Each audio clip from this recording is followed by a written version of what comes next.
What you think about when you're born into a fire? Let them burn it out. Sell them to the richest buyer. They wanna let the world decay.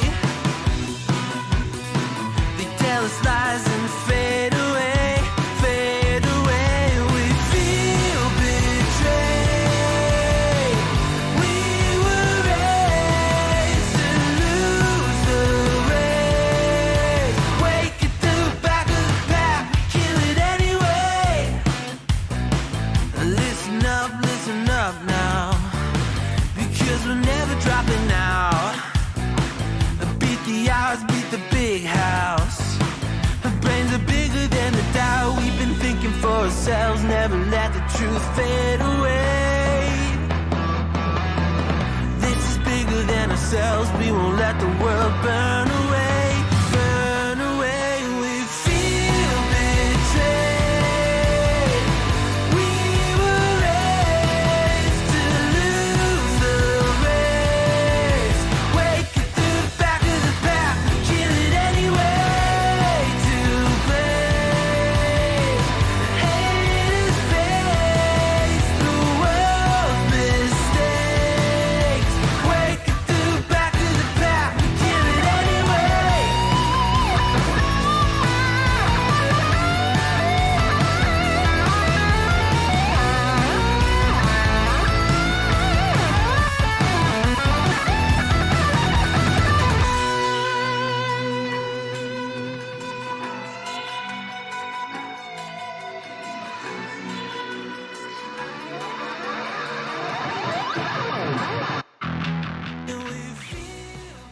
Hello, everyone, and welcome to another episode of Dessert Men Live. We are back after a little bit of a hiatus.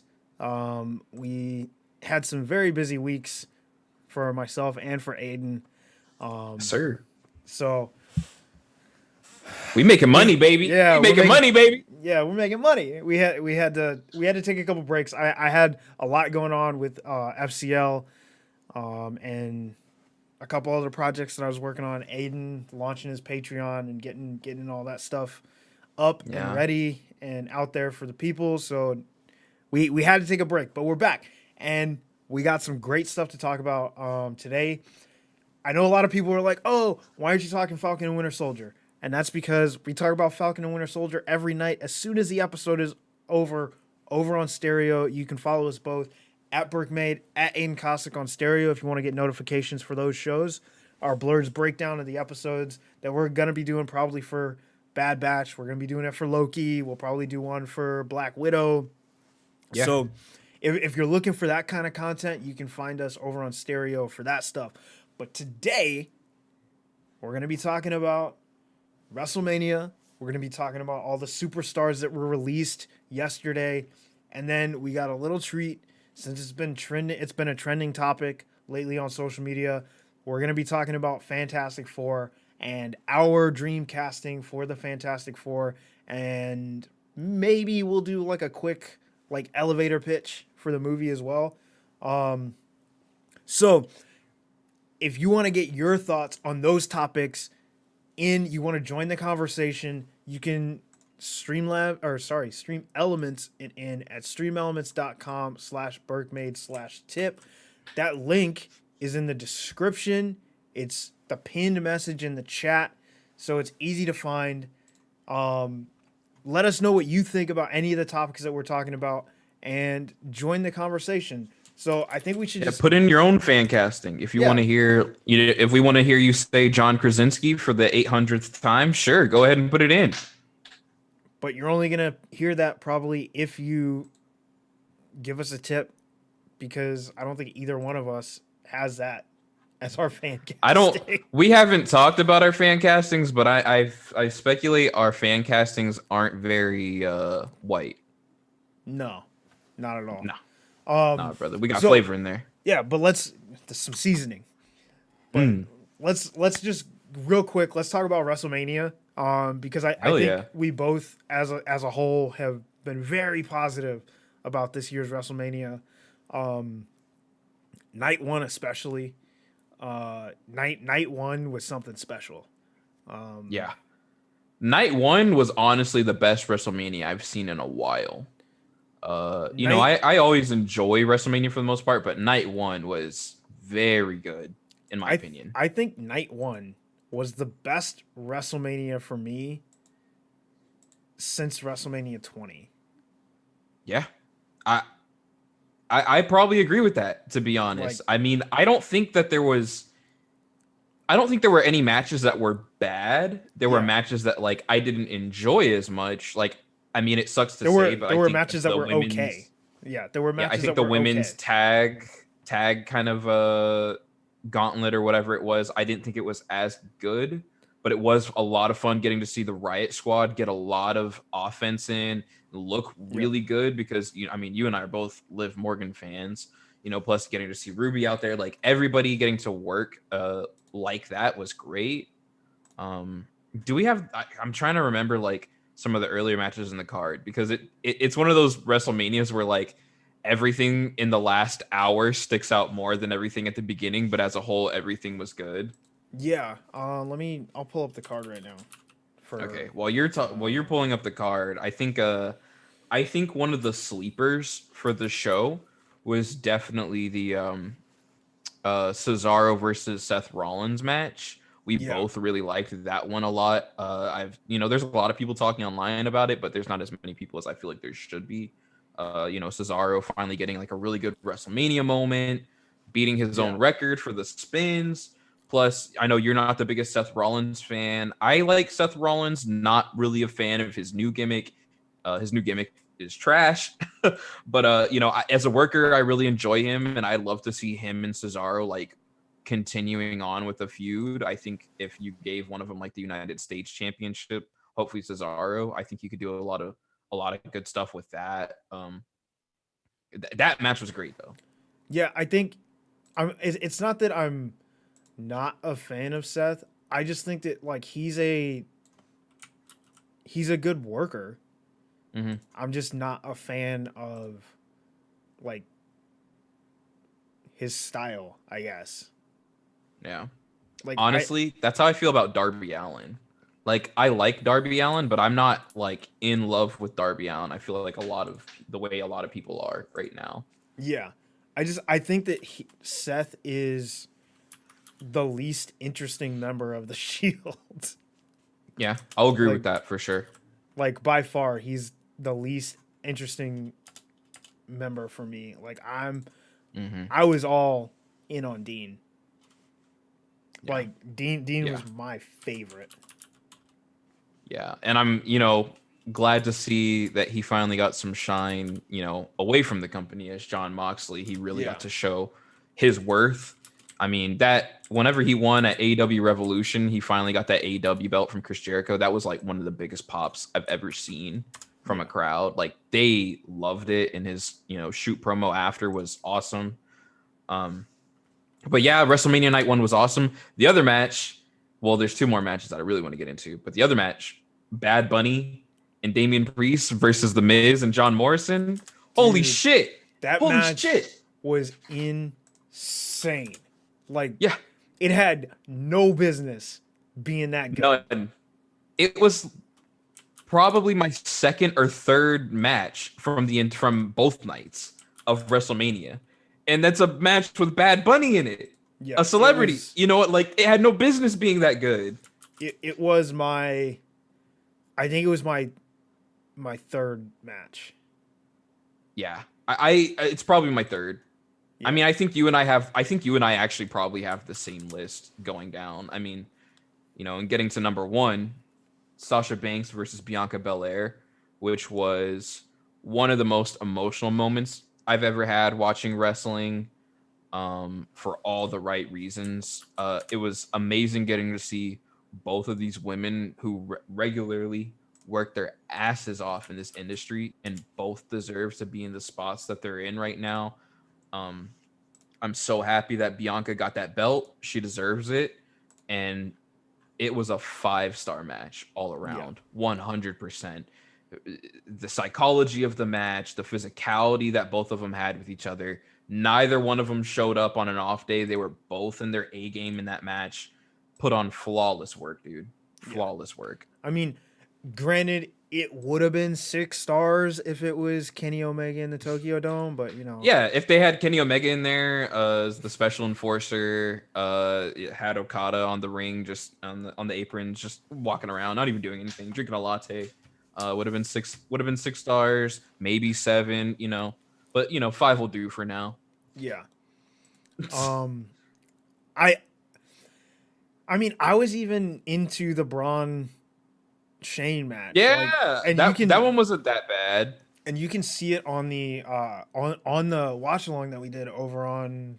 It was on the Nerdcore. Yeah, the Nerdcore. You can watch it on the Nerdcore's YouTube channel for our watch alongs. I think Raul said he's going to break up night 1 and night 2. Or no, he said I think he said he's going to edit them together so you can watch it. Yeah, if you want to watch them, then you have to watch them night 1, night 2. But if you want to listen to them on Spotify, you can go to the Nerdcore Spotify, and I think both nights have been put together as one. Okay, got it. But yeah, like you can see, I'm not like really feeling the match, and then that moment when Braun just tears the cage apart, I was like, yo, I'm into this now. Like that, like it just turned a corner for me. It was a really good spot. It was a really good spot. So, what I mean, night two was a dud, man. Let's be honest. Night 2 kind of sucked. It all felt like SmackDown and Raw matches. Nothing really felt like WrestleMania. I mean, honestly, the worst part of night 2, again, I hate to say it, but the women's tag team championship, when Natalya is trying to put the sharpshooter on Nia Jax when she's not the legal partner, and the ref is waiting for her to tap. And then Shayna Baszler comes in and then chokes out Natty. And then the match is like that finish was awful. That's a horrible finish. Storytelling was not there. The execution of that was not there. It sucks to have to say it, especially because people shit on Nia Jax all the time. And I think unfairly. Again, this is a dangerous sport. People get injured all the time. People injure each other all the time. Yes, some people might be a little more prone to it, but you know, man, it is what it is. That's the industry. You know, if you don't like it, then you're working in the wrong one. Yeah. I mean, I agree. I think Nia Jax has gotten a lot of unfair criticism. You know, people talk about her as like she's injured so many people like so badly when no one talks about how Seth Rollins ended Sting's career or how Samoa Joe ended Tyson's career. Like, no one talks. They're just like, oh, yeah, you know, when they talk about those situations, there's like, oh, it's part of the business. But Becky Lynch, you know, Nia Jax fractures Becky Lynch's eye because she punched her in the face, which it's part of the sport. Like, the shit happens. You know, like, and people are like, "Oh, well, she's horrible. Get her out of there. She's the worst thing to ever happen in a WWE ring." And it's like, no, man. Like, so many other things have happened, and so many other people have injured people. It happens. It fucking happens. But it's because she's a woman, and it's because she's not that Western, you know, beauty standard or whatever it is that people have in their eyes. But stuff like trying to put a sharpshooter on the wrong person. That's stuff that I'm like, okay, that's bad. That's bad. That's bad. Like, that's just bad wrestling. It's bad execution. And like, even if you put the sharpshooter on Nia, like the ref shouldn't have been waiting for the tap. That was the thing. The ref should have been telling the story, whereas like, no, that's not the right person. He's sitting here like, are you gonna tap? Are you gonna tap? I mean, what the ref should have done is just like leaned up against the rope and just been like, I don't know what you're doing. He ain't trying to win. Because he doesn't have to make her stop the sharpshooter. She could do the sharpshooter to whoever she wants. But like the ref should be like, I don't know what you want from me. You got the wrong person. I can't remember which match it was, but there was a match on Raw. Man, I don't remember who it was, but it was a submission match and she like rolls her. She's like pinning her for like 5 seconds. She's like, count, Rev, I think count, and he's like, I think that was Alicia Fox. it was, yes, Yeah. it was Alicia Fox, and I don't remember who because- she was wrestling. Because I think Alicia Fox also did that outside, like she like hit a backbreaker on someone outside of the ring and then like pinned them on the floor. Pinned him. Yeah, she's done it a couple times. Yeah, and She's done it a couple times. It's like you can't win here. You got to win in the ring, and that's gotta- bad. That's bad wrestling. Like it doesn't matter Yeah. who it is. If you do that, it's bad wrestling. wrestling. You know, like Yeah. But I think one of the best, like the better matches of the night, Nope. Sorry. weirdly, was Sheamus and Riddle. That match really Yeah. surprised me, and that finish was brutal. Yeah, That it was. that bro kick in the middle of the backflip, woo! And he nailed him with it too. I was just like, man. Sheamus is one of those people that like I feel like never gets to fully be who he should be because people look at him a certain way because again they're like, oh, it's a pasty white guy, and they make fun of him for it, and it's like that's such bullshit. Like the dude is an awesome worker. He cuts good promos. I think he's an overall like 10 out of 10 talent. And people don't realize that like Sheamus has had a better career than most of the people that are like, this guy's got to go into the Hall of Fame. Yeah, I agree. I agree. Dude. Sheamus has literally won everything that you can in the WWE. Money in Like the bank, minus title minus the new Universal Championship. winner. And the Cruiserweight, obviously, and NXT because it wasn't around. But like Sheamus has won King of the Ring. He's won Money in the Bank. He's won the WWE and I believe the World Heavyweight Championship. He's been an Intercontinental Championship, a United States Champion. He's won both tag team belts. Like I missed that bar. Like I remember seeing a picture of his shelf because a lot of people don't realize that the champions do get to keep the championships. They do make a new championship for the champion, and every champion gets to keep one of their like championship titles. Man, that'd be so sick. Like that's a dream of mine, just to like win a belt in anything, just so I can fucking throw it over And my then, shoulder and walk around with it. Like so he has a shelf in his house of like his King of the Ring crown, his Money in the Bank briefcase, Nice. all of his championship Nice. titles, and you like look at it and you're like, holy shit, Sheamus has won everything. Sheamus deserves a real run. And Like he deserves a real genuine run as I think Sheamus versus Bobby Lashley would be a Dude. really good main event. I think that would be a really good main event. he's I'd love to see it. And what's crazy is he's so good as a heel. He's one of those few people that can do both. He can do both because he has gotten over as a heel and as a face. Like he can get over. You just have to let him do it. Yeah. Sorry, my neighbors were being like so obnoxious. Oh gonna no, butt it you're up. you're good. You're They good. fucking suck. But dude, I miss the bar. Yeah. I want to see Cesaro and Sheamus get back together. I want to see the bar reunite, and I want to see them win the tag titles. Yeah. I'd love to fucking see it, dude. The I bar. would love to see that. It's like the New Day. As much as we talk about them, I think have only ever had two great feuds, and it's been with the Usos and with the bar. And the bar. That's it. I love it. Like I love it whenever they would come in and just hit like the. yeah, It's and it's just cool. yeah, like, and it's one of those things where you talk about. It's like you're only as good as the people standing across from you in the ring, and the reason like the New Day is so good is because they were going up against people who are also just as good. Yeah. And Yeah. like they don't get near as much credit. Speaking of New Day, though, they did have a match with AJ Styles, and I'm sorry, I don't remember what his name is because like I haven't really been keeping up. Almost, yeah.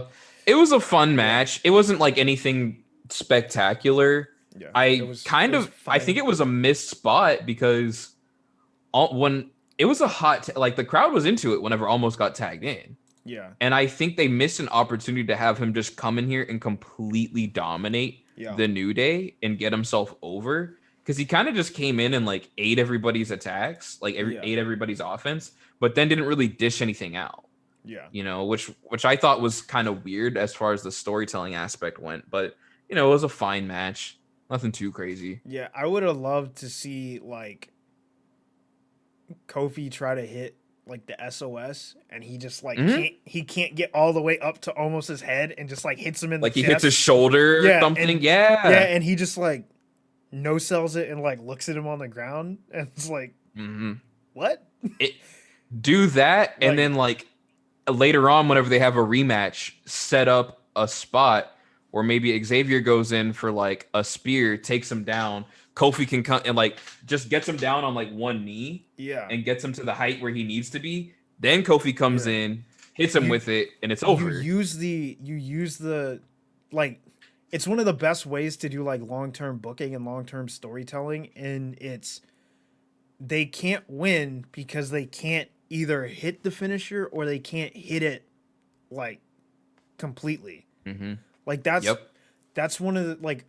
As much as I don't like Kenny Omega, and I'm not a huge fan of Okada, the storytelling in their series of matches with Kenny not being able to win because he couldn't hit the one-winged angel, that is fantastic storytelling. And it's like, it's something that's so easy and so subtle to do. And there's so many different ways that you can do it in a variety of matches that it's I mean, now I'm just gonna mark out and give an example of like, again, some guys that like you're not like the biggest fan of, but like the Kenny Omega and Hangman Page versus the Young Bucks at AEW Revolution genuinely is one of the greatest tag team matches I have ever seen. There's a spot where Kenny Omega repeatedly is trying to hit the one-winged angel. He can't hit it because his shoulder's fucked up. And at the end of the match, Hangman comes in. I think he gets Nick Jackson, hits the one-winged angel on him, and it's a great finish. It's a great finish. But yeah, that's a good point. But I think the next match, the one that's worth talking about, that triple threat. Yeah, the main event of night 2, the Universal Championship match. That, as much as I didn't think Roman was gonna win, in hindsight, it was the right play. And they also did it in the right way. Like, no one looked bad. You know, like no one lost momentum. No one's going, well, Edge sucks now because he couldn't beat Roman. Yeah. You know what? Like, no one's thinking that. Yeah. Because that's not what happened. Like, it's he cheated. You know, well, they didn't cheat because it's no DQ, but chairs were involved, right? You know, distractions. You know, it's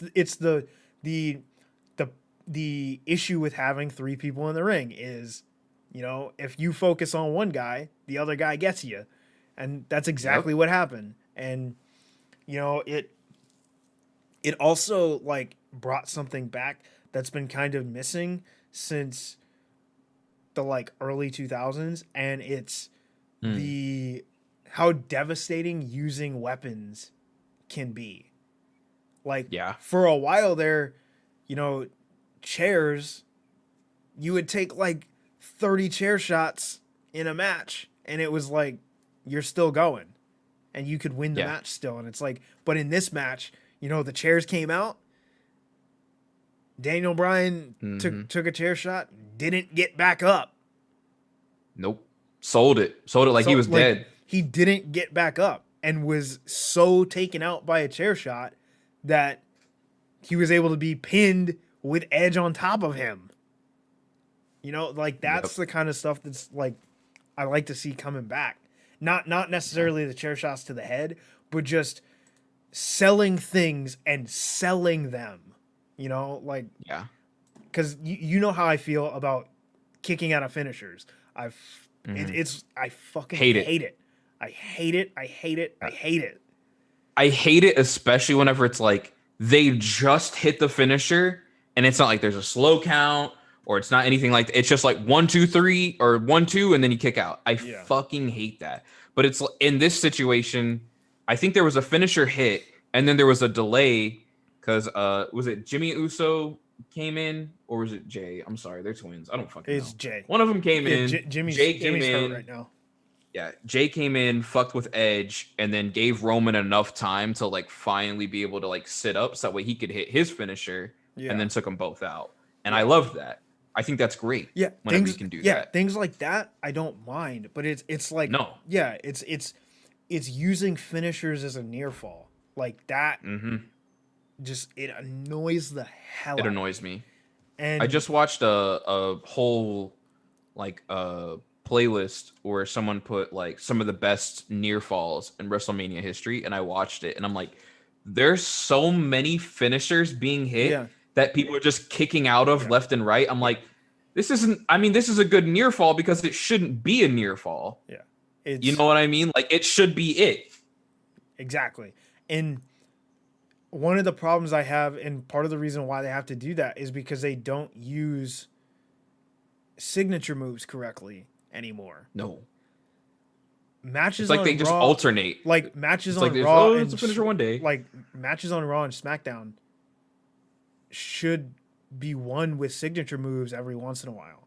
Because near falls, like now, near falls, if they don't hit a finisher, it's not a near fall to me. Like I'm like, okay, yeah, they're gonna kick out. Like I don't even think like, oh, this could be it, because it's been done so many times. Like, oh, he never wins with that move. He always wins with, you know, the spear. He always wins with the knee. He always wins with, you know, the running power slam.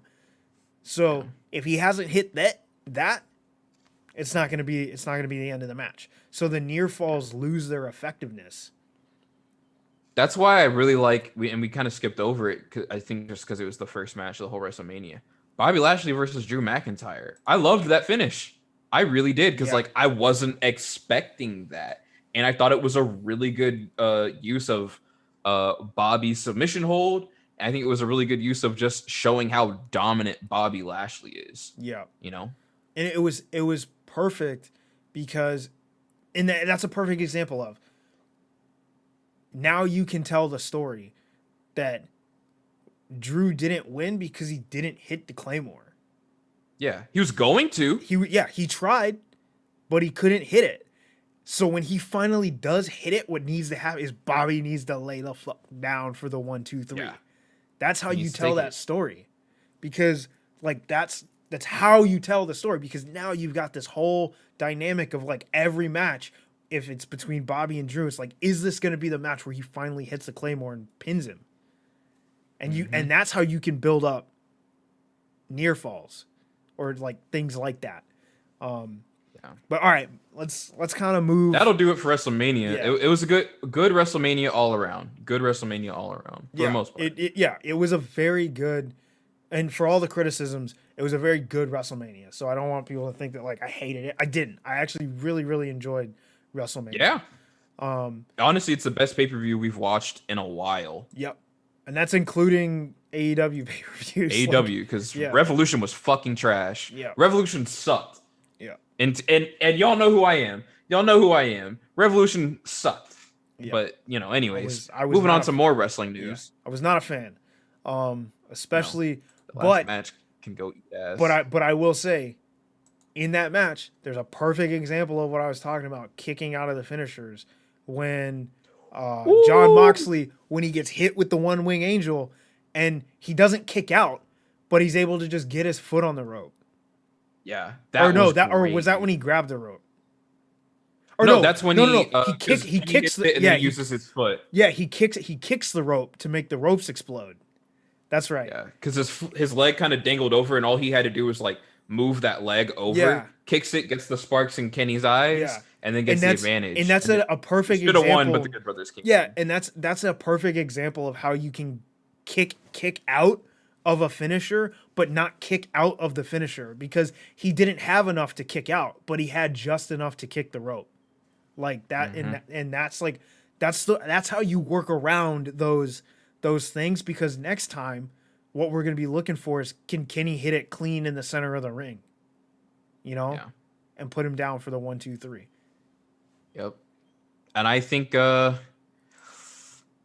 you know what? And this is a little off topic. I'm really looking forward to that Swan versus Omega match for the Impact belt and the AEW belt, where they're both going to be on the line. I'm saying this right now, Impact. If you pull bullshit where like neither one of them leaves with both belts, and you pull some type of DQ bullshit, fuck yourself. Go fuck yourself. I don't want to fucking see that. I don't care if Kenny loses. I really don't care. I just do not want to see some bullshit where neither one of them leave without both belts. I don't want to see that happen.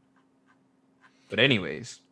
All right, so now let's now we're gonna keep moving on with the wrestling news, and we're gonna talk a little bit about all of the superstars that were released this week.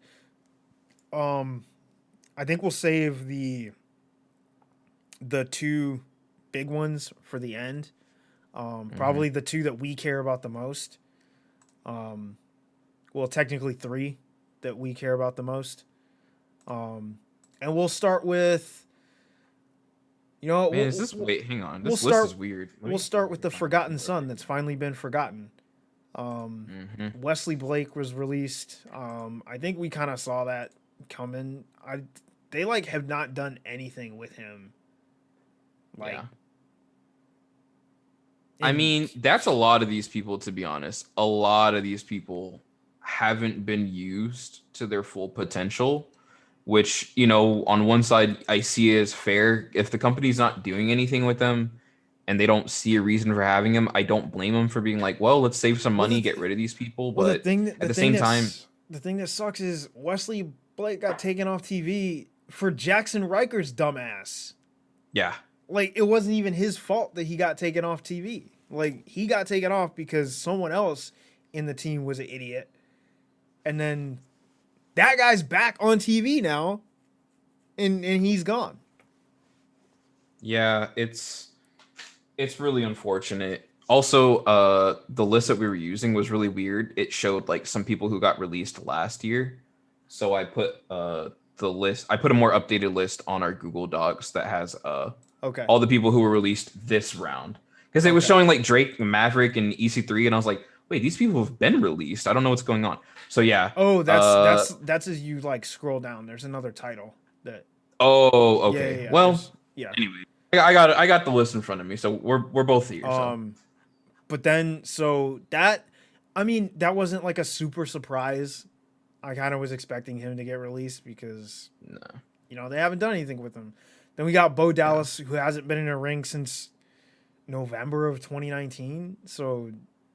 I was gonna say it's been, and even that, it wasn't he was in a title picture or he was in a feud or something. It was just he was just there. Yeah. I think they threw him into that 24/7 mix and then just let him get lost. What I would have wished was, I really would have wished that the match at WrestleMania, it would have been Bo Dallas in the ring and not Bray, and then a second Fiend shows up. I would have loved. That would have been sick. I would have loved if that's what would have been going on. Yeah. And this entire time, Rainey's been targeting the wrong person. He thought that would be dope. He thought he was weakening the Fiend, and he really wasn't. I think that would have been an awesome story to tell, but. Or could it at least be a whole gimmick where it's now that Alexa and the Fiend are feuding, which I'm not enjoying the storyline anymore at all. I'm out of it. Yeah. Maybe Alexa takes in Bo Dallas. Maybe Alexa takes in Bo Dallas and she's like, I'm going to use my own. And that Fiend just goes by Sister Abigail. That would be really sick. But yeah, it's a bummer. Someone commented on your Twitter post about saying which of these stars we think are gonna go where.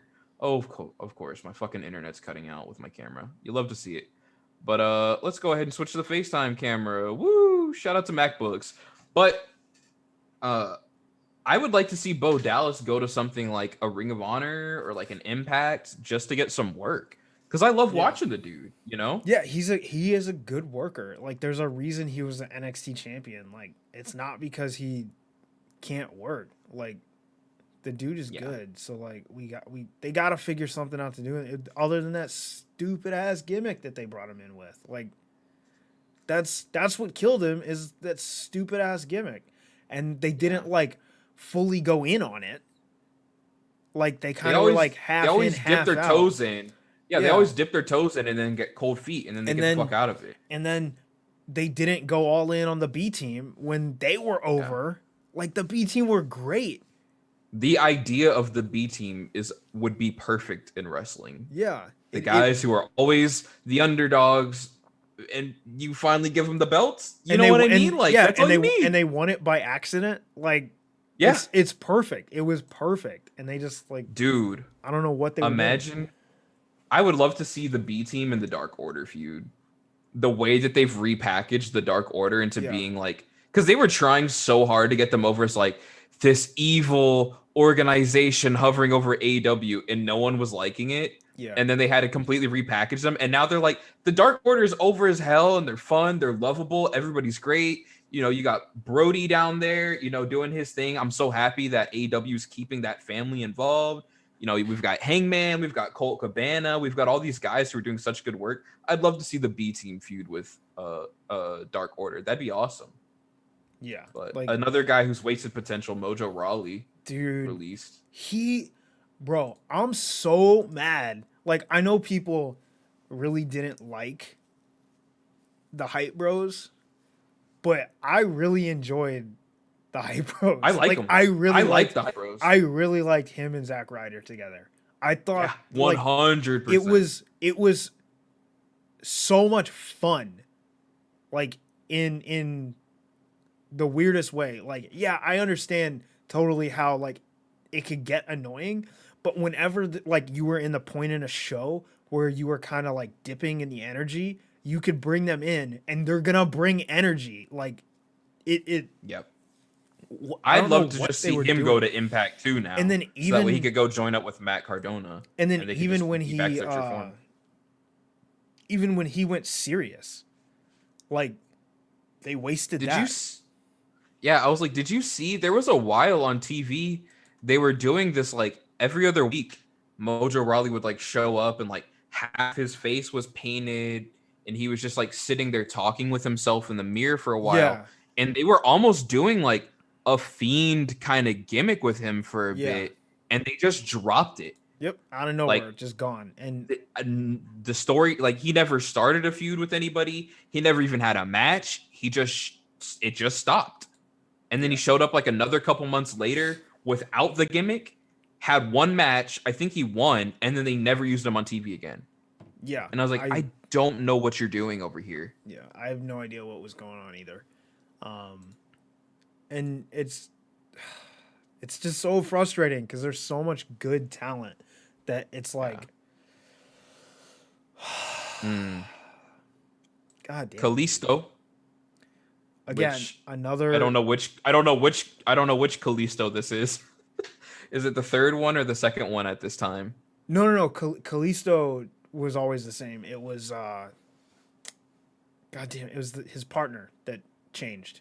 Oh, I thought it was Kalisto for some reason. No, it was. Fuck. What was his partner's name? Oh, Don't remember. God damn it.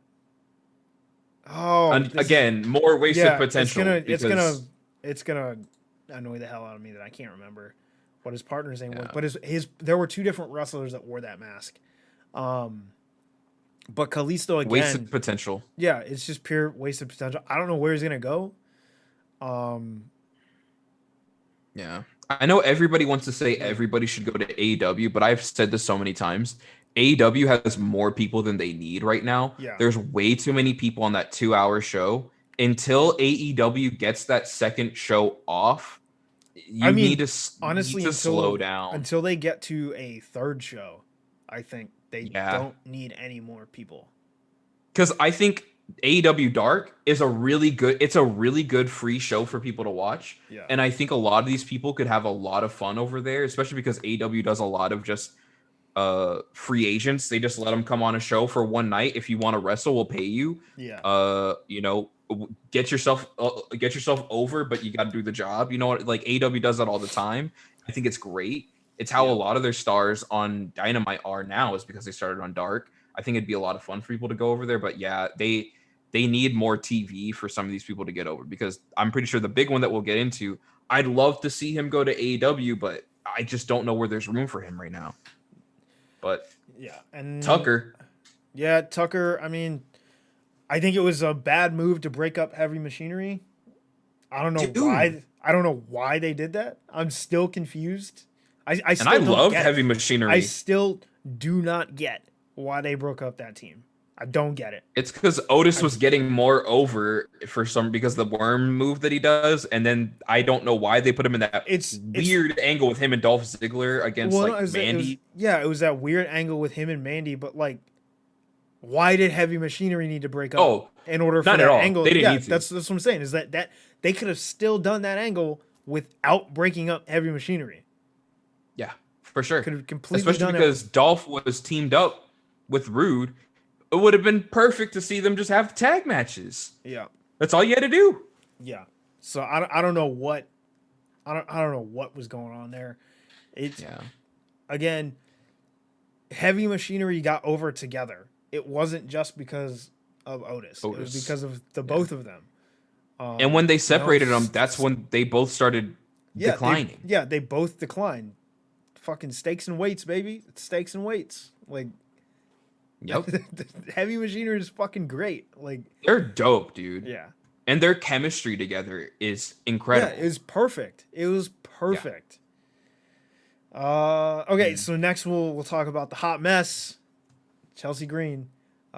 Oof. I think we got a pretty good idea where she's gonna go. Where? Probably Impact, right? I'd say that's.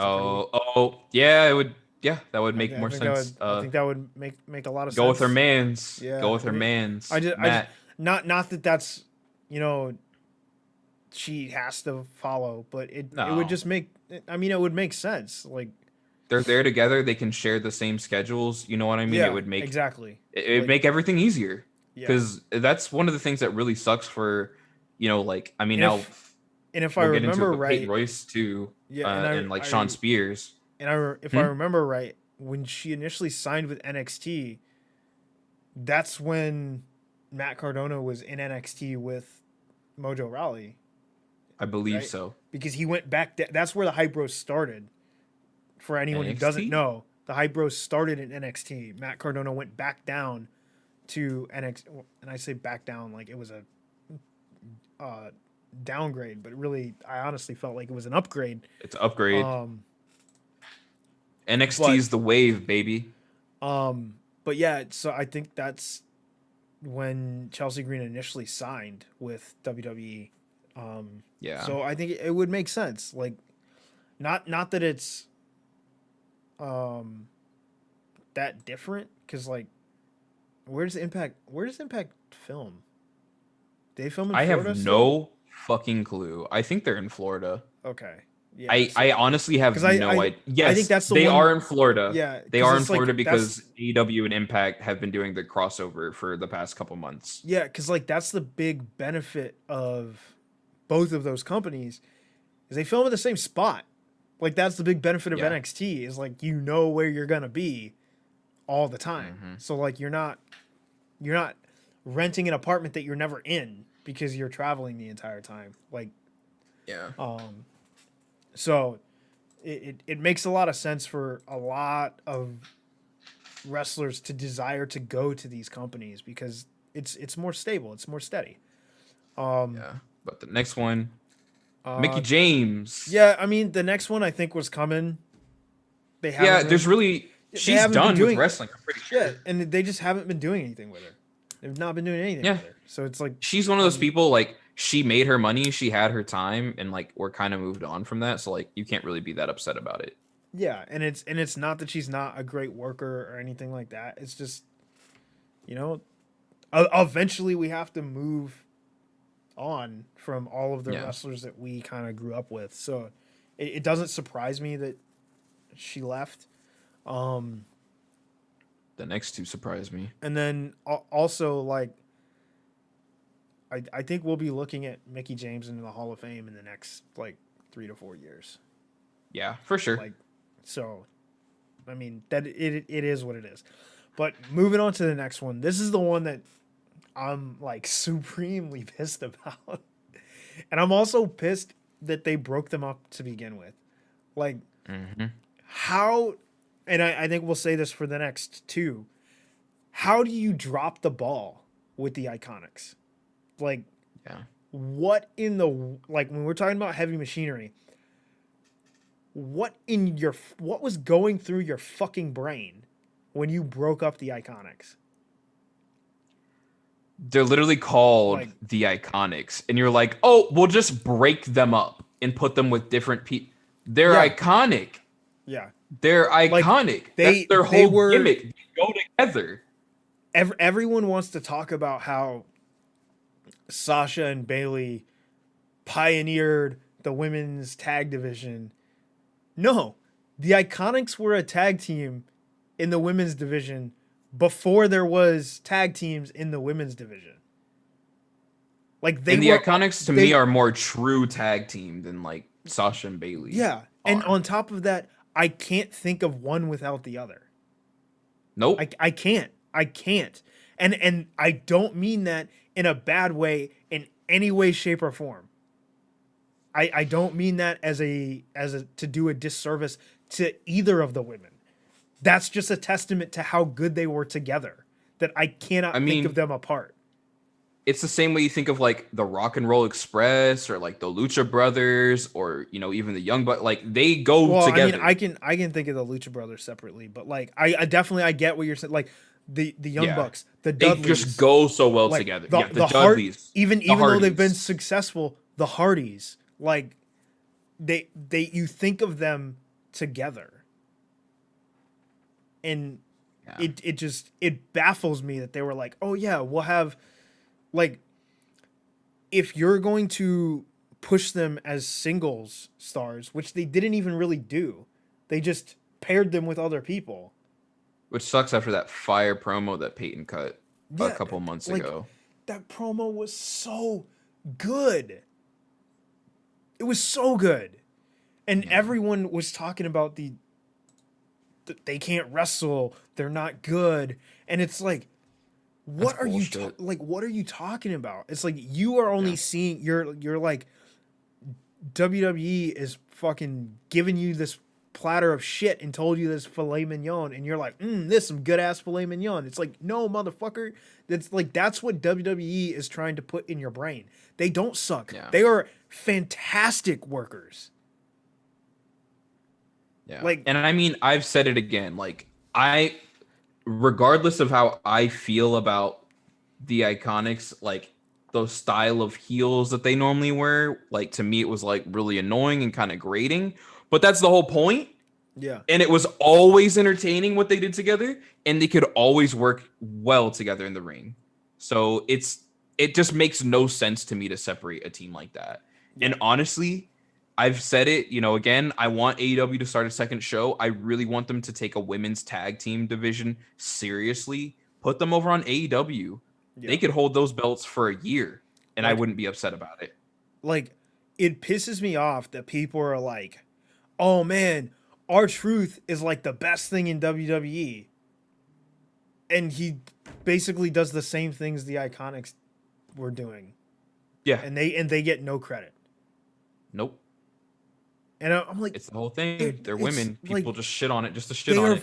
They are fantastic. I love the Iconics. Like, I love when they won the tag belts. I was like, yes, I could see where it was going. I was like, this is gonna be great. We're gonna have great chicken shit heel champions that like shouldn't be champions, but they keep the belts because they just keep weaseling their way out of situations. And it's like, I love it.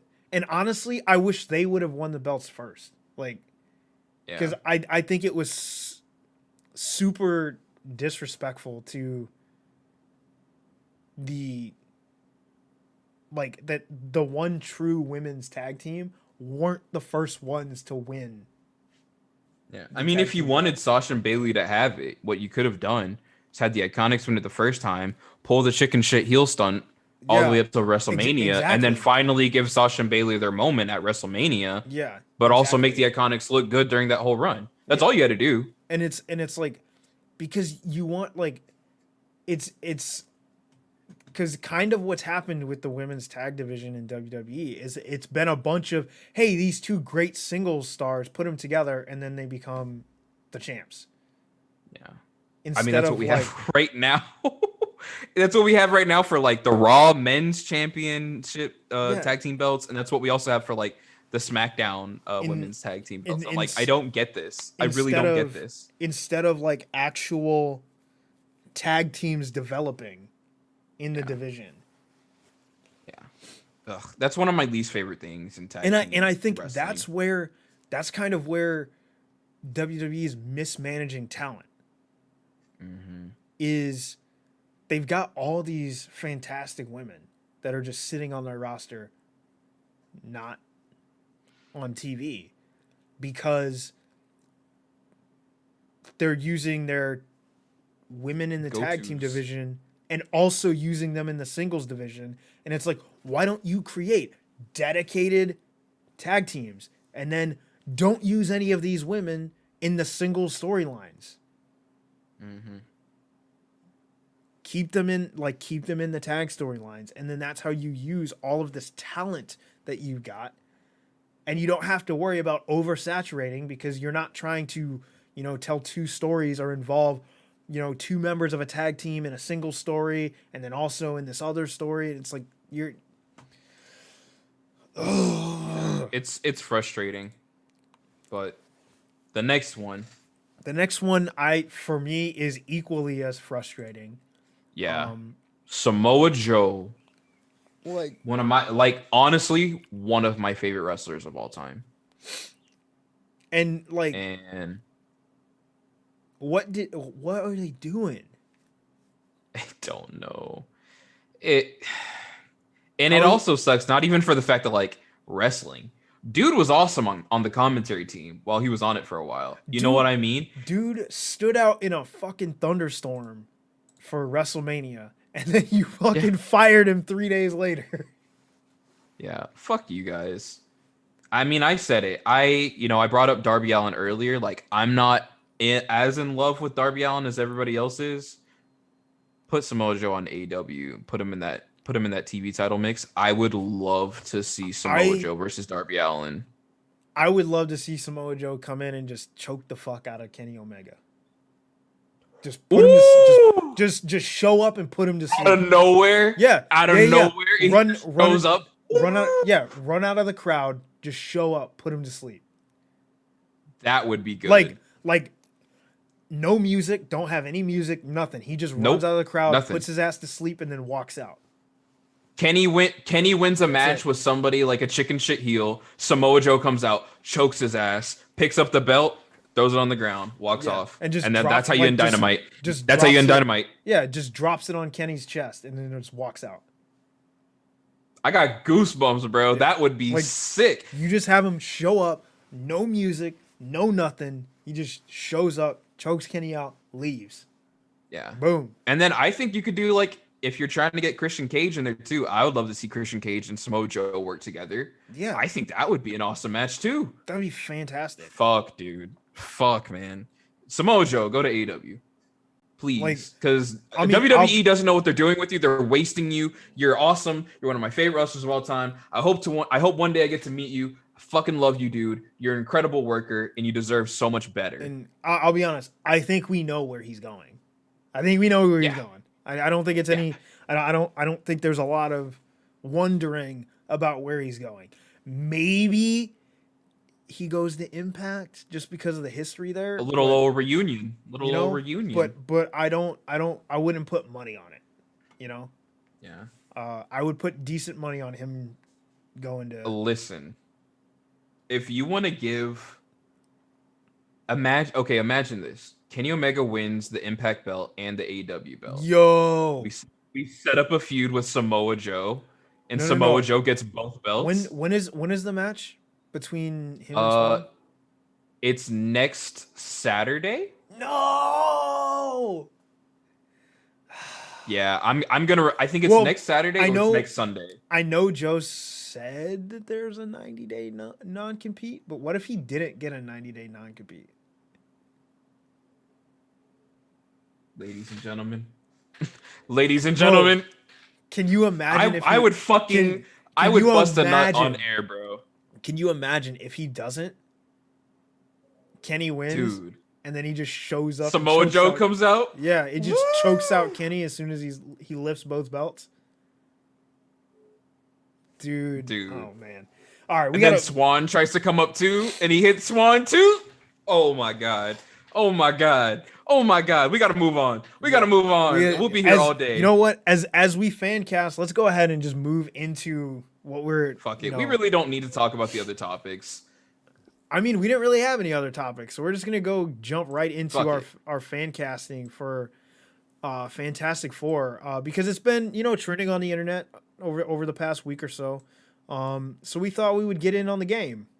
Let's Have a little fun. have a little fun. We'll drop our fan casting. Aiden also did Hell like yeah. an elevator pitch for his Hell movie, yeah. what he would do with Fantastic Four. I didn't. I just fan casted it. So where do is you want fine. to where do you want to start? I have mine, so I put Mr. Fantastic, Invisible Woman, Human Torch, The Thing, and then Doom. And then I've got a couple other characters that I've got on mine. Okay, I've got two other characters as well. So yeah, we'll just go from top to bottom. We'll just start with Mr. Fantastic. So hit me with your Mr. Fantastic cast. My man's. Okay. Lakeith Stanfield. I know everybody's throwing Lakeith Stanfield into like every kind of conversation there is for any comic book character, but genuinely, I think that he has the slim Reed Richards look down. This man looks like he could be one of the smartest motherfuckers on the planet. Yeah. You know what I mean? Like, I think Lakeith Stanfield could completely embody Mr. Fantastic. And to me, Mr. Fantastic is a character like Captain America, where he is an apex. He is a top tier Marvel character. What he represents is love, family, all those things. And I think that that's so important. It's one of those things that we're seeing in Falcon and Winter Soldier right now. I think it would be so important to see Black people get that. You know what I mean? And, just people of color in general get that, where it's like this symbol of love and leadership in a family is coming from someone like Lakeith Stanfield. So he's my pick for Mr. Fantastic, Reed Richards. Okay. So I didn't get fancy, I was like screens. fucking around. I was fucking around on Zoom. but my fan casting is actually one that's been going around the internet. It's Rahul Kohli. Like that's the second I saw I think it was Boss Logic did the poster. Oh, that poster's dope. I was like, that's Mr. fucking Fantastic. Like that's him. Like that's it. Yeah. So I think there's been enough said about him as Mr. Fantastic. That On either one of these picks, I'm down. Plus, Yeah, Raul looks awesome in that Boss Logic art that you're talking about. Yeah. If no one has seen that, please go look that up. It's Like, sick. and he's also like 6'5", so he's got the like tall, lanky like look that you need kind of for Reed.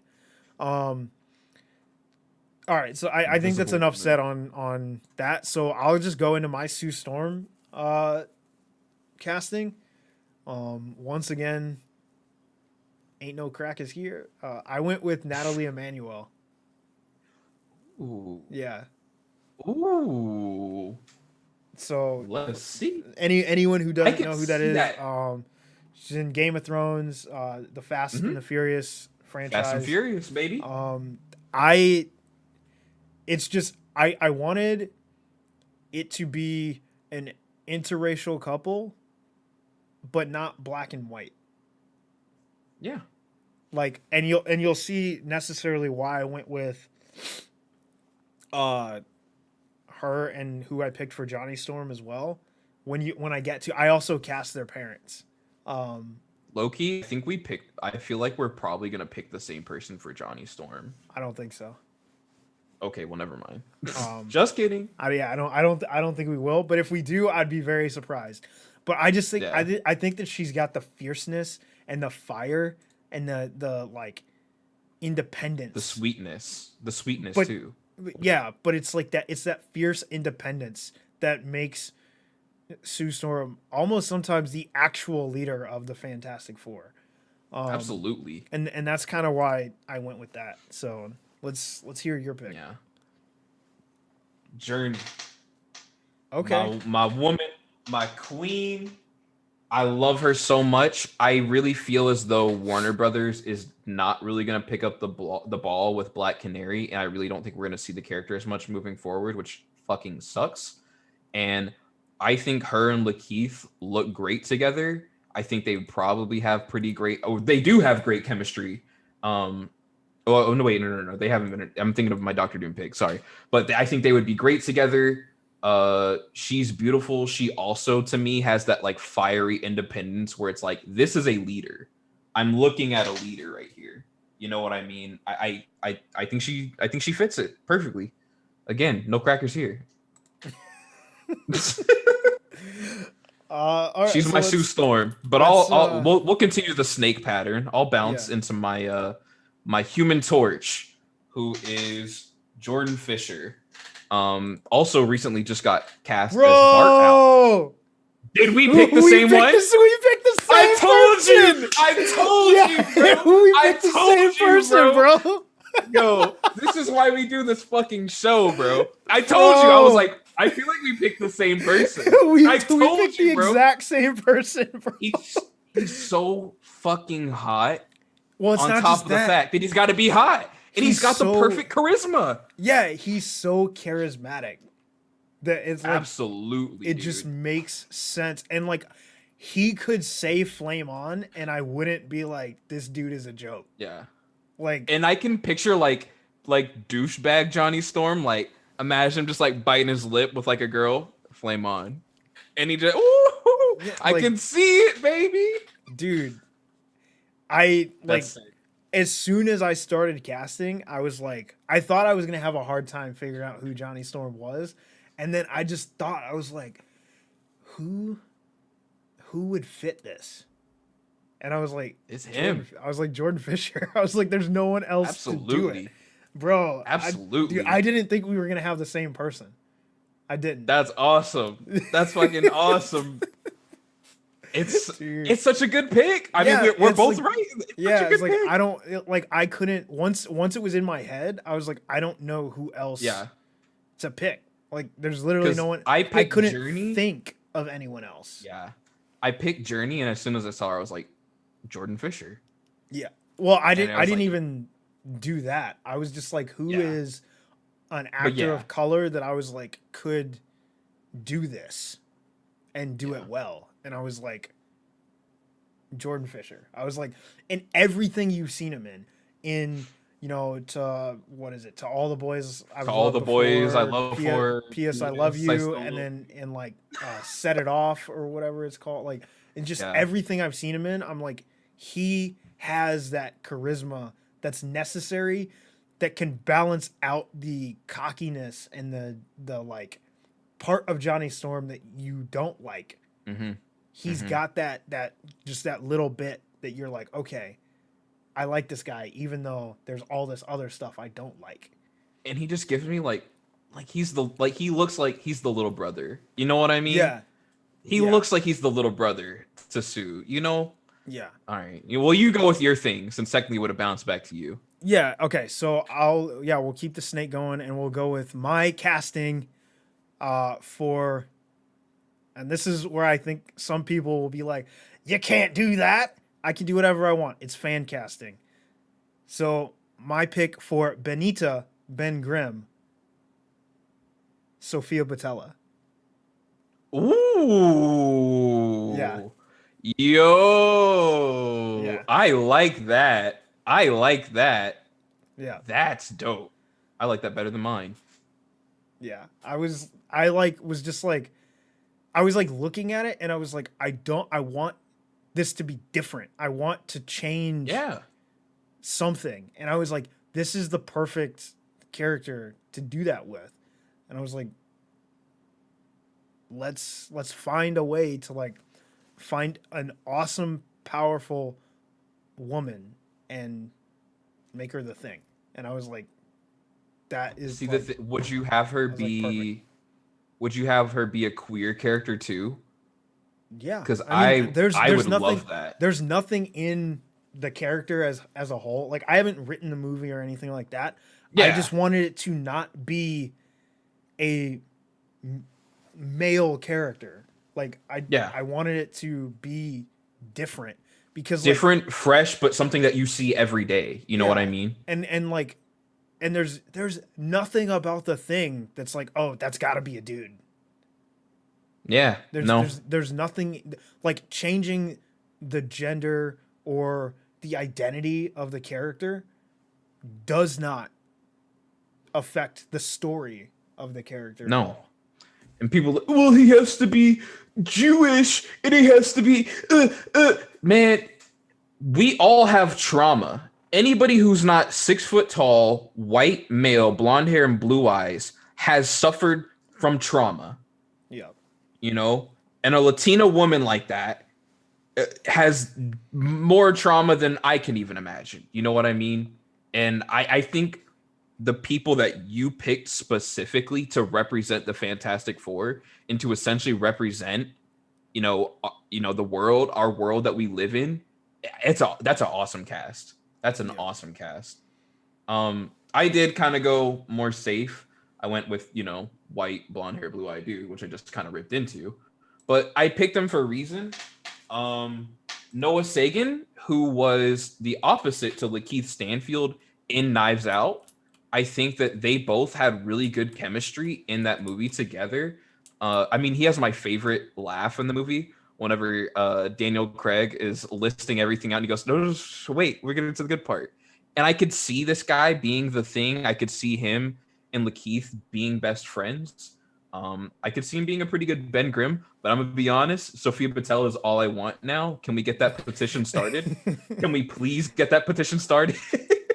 Yeah, that's a great pick. I was just like looking through, I was like, where can I make this swap?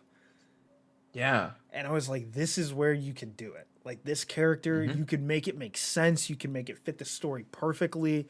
And it's something that you can do where it serves the story. You're not doing it to, you know, quote unquote, it's not shock factor. Yeah, you're not trying to force diversity or any, like, you can completely make it work in the story and tell a beautiful story with it. But with that, I would honestly love to see how Johnny and the Thing's relationship kind of changes based on that. Yeah. Because, like, you know, Human Torch and the Thing kind of have like this back and forth that I think would be a lot of fun too between those two. That would be dope. Moving on. So to the baddie. To you, because I think it snakes back to you. Yeah, it does. And Dr. I Doom. chose this image from the infamous Iron Man run, which I still haven't read yet, but I think I'm gonna pick it up maybe after we're done with the show. I chose Aldous Hodge. Okay, that's who I thought you were gonna pick. Yeah, he just also based on what I said earlier, but like, well, no, he just commands. When you picked Lakeith, I was like, yeah, I had kind of thought about Aldous Hodge originally for Mr. Fantastic, but then I was like, I did too. Maybe not because he's Hawkman, and I was like, that might be a little too. Yeah, you know, too much. I thought of that too, but it's just like the dude. This guy just commands presence. Yeah. When you look at him. And have you seen? And to me, have you seen how ripped he is for Hawkman, bro? Bro. God damn. Fuck. Woo. Fuck. It's just one of, like, to me, Doctor Doom is one of my favorite villains of all time. Absolutely. He's been done so fucking dirty in the movies, and I think someone like him would just knock the character out of the park. Yeah. You know what I mean? There's really nothing I can say other than look at the dude and look at Doctor Doom. That fits. Yeah. Okay. So for mine, your pick. So for the next three, you go ahead and give your next three. For the next three for me, I have two because it kind of Okay. depends. It kind of depends on where you want to go exactly with like age, kind of. So for Doctor Doom, my two picks are Henry Golding, who I think would, as charismatic as he is and as handsome as he is, could play a fantastic villain. Yeah. Like I think he would be so great to take all of those qualities that you see in like Crazy Rich Just watch The Asians Gentleman too. and like you love, and then you just put a sinister twist on all that, and like that's you've got Doctor Doom. I mean, that's And the thing. Doom's kind of charming in a way. Yeah, like he didn't become the leader of a nation by accident. Nope. And then my I other like pick, that pick. and my other pick, if you want to go to someone who's got a little bit more of an age difference between Reed and Doctor Doom, Viggo Mortensen. Ooh. Ooh. I could see it right now. I could just see him sitting on a throne with the green cloak on. That would be dope. Like I think that I like that pick too. Like I think that would be a really good, if you want that like age, like you want a little bit of an age difference between Reed and Victor, like that you cast. I think you cast older on Victor than you do like on Reed. I think that's where you create the age difference if you're going to do that. And people are like, well, we want him to last a long time in the MCU. It's like, well, the dude literally wears a mask all the time. You really don't. You could recast the character and like no one would know. They did the same fucking thing with Red Skull. Yeah. You know, it's not Hugo Weaving that's in Endgame or Infinity War. You know what I mean? But I really like Henry Golding a lot, but he's been my pick for Namor for the longest fucking time. Yeah, and I really want to see that. Yeah, and I mean, to be honest, he would be my pick for Namor, but like Namor wasn't one of the people that I casted for this, so I was like, who would I pick if I wanted a more someone that's closer in age to Reed? I like that though. I really then, do. Him and Raul. Yeah, because like I wanted this to be like, I really was trying to not cast white people to show like you can do this without white people. You don't need white folks in the movie. Like you don't. You can put a fantastic cast together without it. Yeah. Okay, so going into my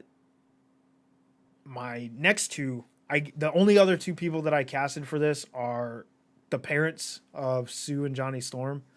Okay. And again, I've got two for each of these. And they're relatively interchangeable. It just depends on kind of on the vibe that you want from the characters. But for Franklin Storm, I was thinking either Keith David or Dennis Haysbert. Am I familiar with him? Yeah, he's Allstate. Are you in good hands? Oh, come on, man. Yeah. Oh, that's perfect. Yeah. Oh, I love that. Yeah. Oh my God, I love that. I was just like, that's it. Sign me up. Like, done. I just was like, who are like, when I think of like just charismatic, like black fathers that are like just solid figures. I was like, those two were the first two. I was like, boom. It's like, it's one of these two. It's one of these two. Yeah. I love like, that. That's just like, I loved what they did in was it Josh Trank's Fantastic Four by making Franklin a black father. Like I was like, this is like, it makes sense. It makes so much sense. And why not keep it going? It just makes sense. So that's where I went with Franklin. And then I also cast their mother, Mary Storm. And I went in a slightly different direction here. But still no white folks.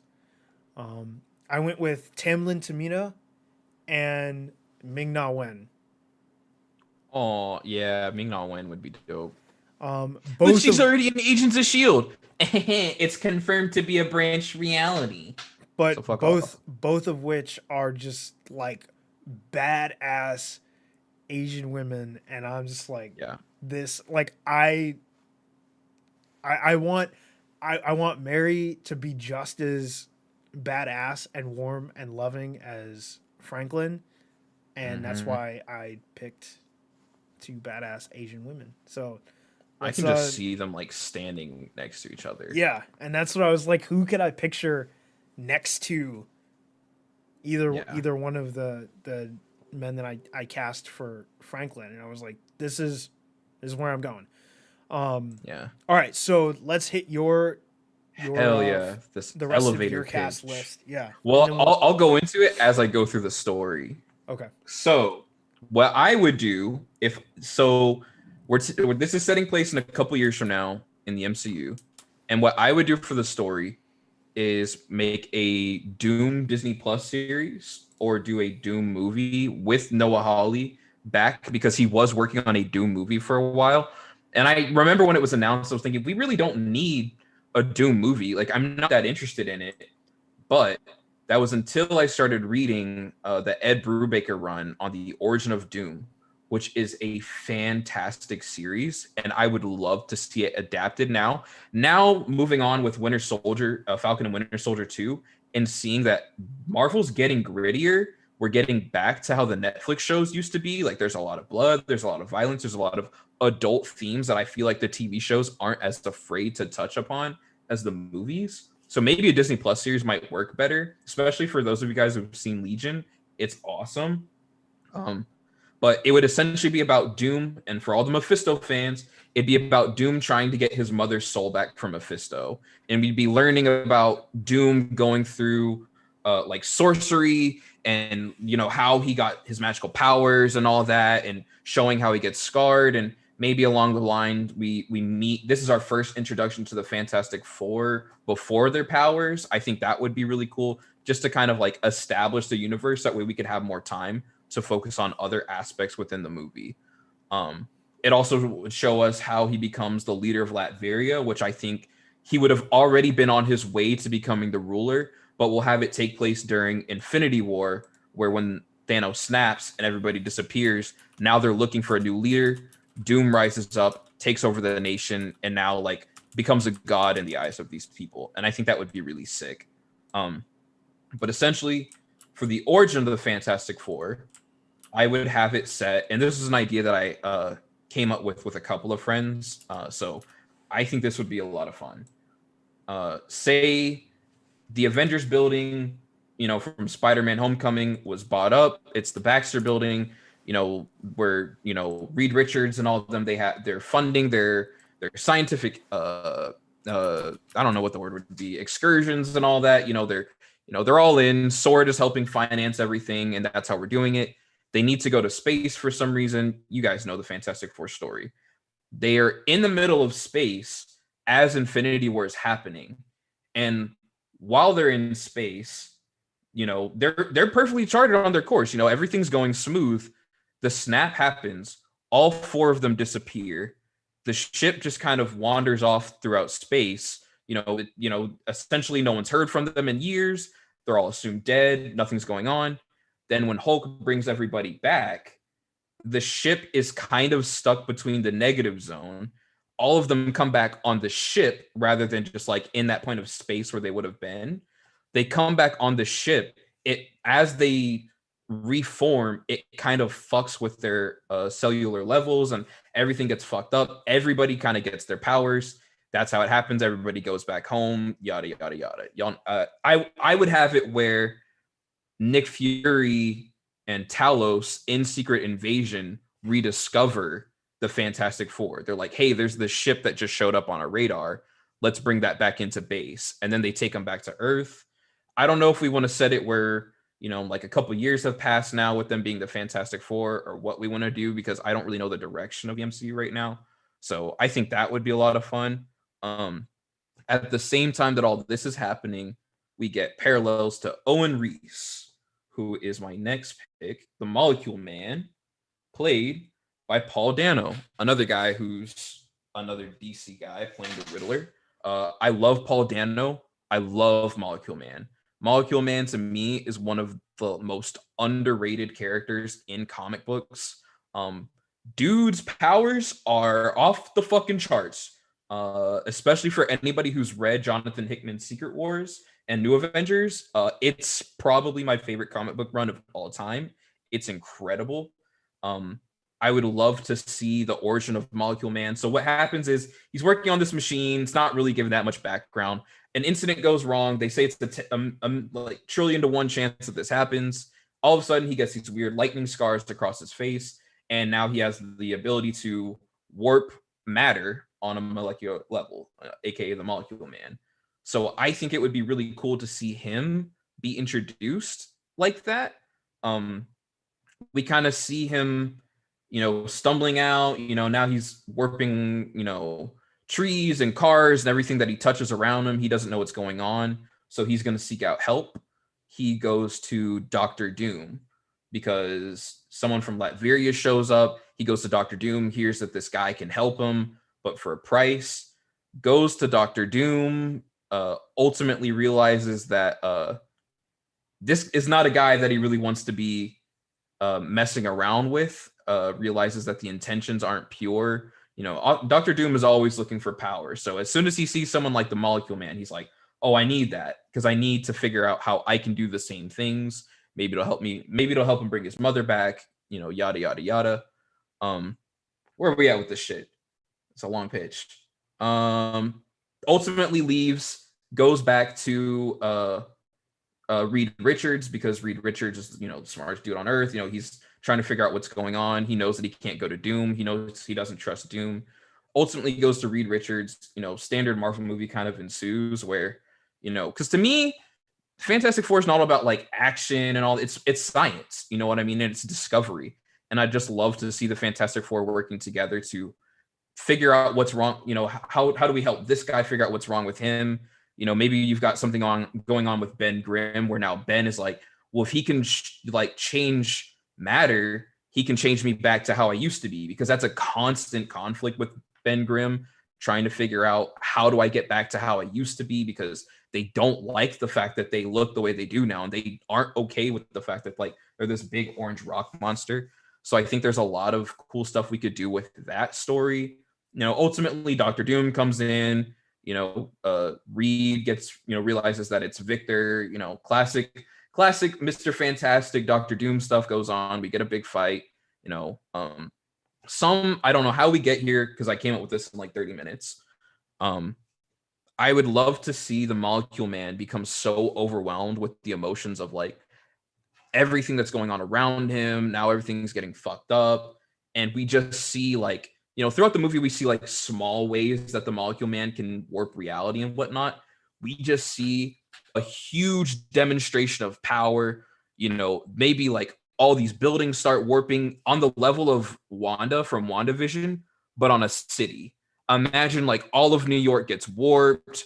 There's all types of multiverse shit going on. This huge demonstration of power goes on that can rival the Infinity Gauntlet, which for people who read the comics, Molecule Man is on that fucking level. Molecule Man is no joke.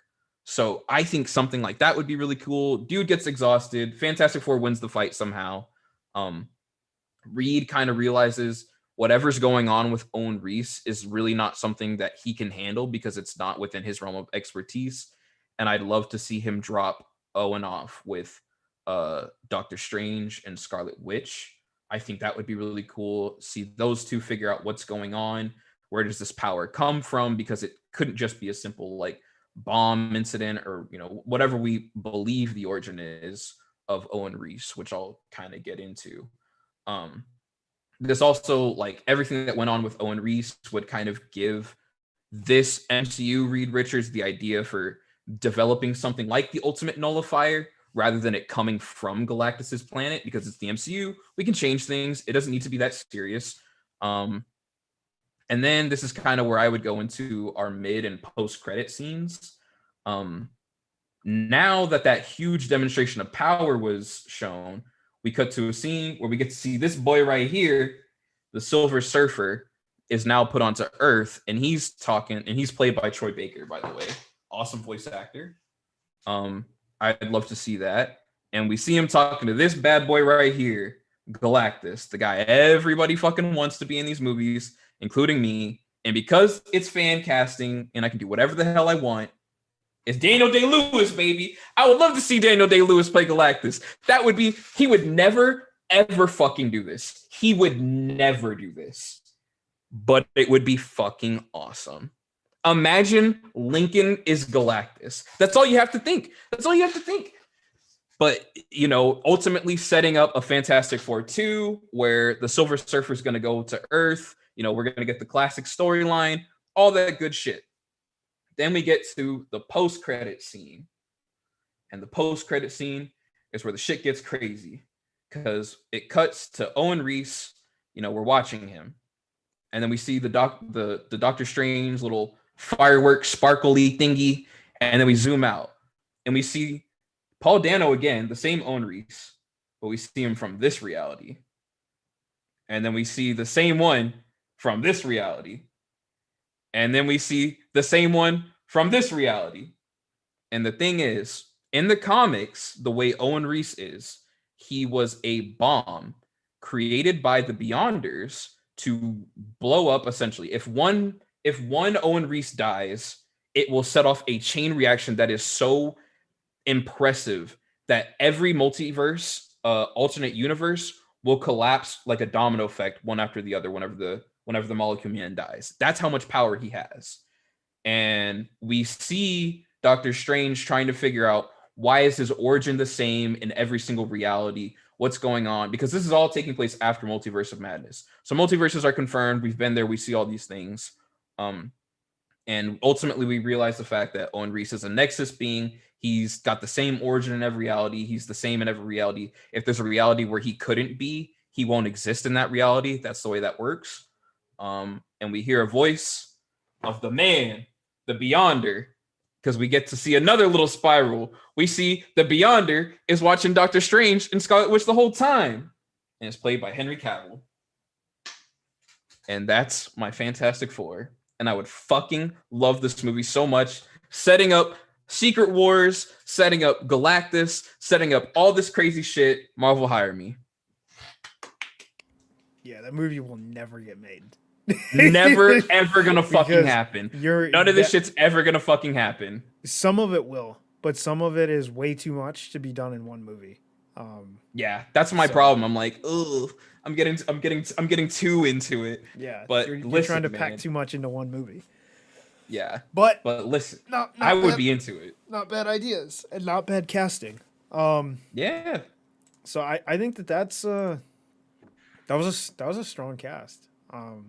Yeah, so overall we'll do a rundown. Lakeith Stanfield, Mr. Fantastic, Journey Smollett, Invisible Woman, Jordan Fisher, The Human Torch, Noah Sagan, The Thing, Aldous Hodge, Doctor Doom. We got The Molecule Man, Paul Dano. We got The Beyonder by Henry Cavill, Galactus, Daniel Day-Lewis, and the Silver Surfer, Troy Baker, who is a great voice actor, and that's really kind of all you need for a character like the Silver Surfer. I don't want to see him spray painted silver. I really don't want to see that happen. So let's not do that. And you want to run past yours again? Oh shit, I just fucked up my shit.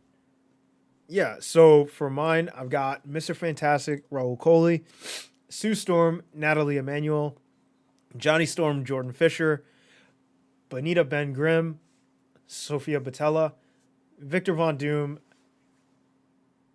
I'm going to go with Viggo Mortensen. Franklin Storm, Dennis Haysbert, and then Mary Storm, Tamlin Tamita.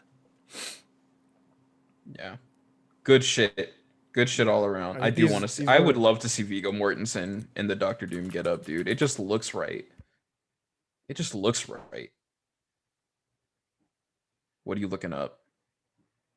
I just sent you a message in the private chat. Oh, I just didn't want people to hear my keyboard going off because it's loud. Yeah.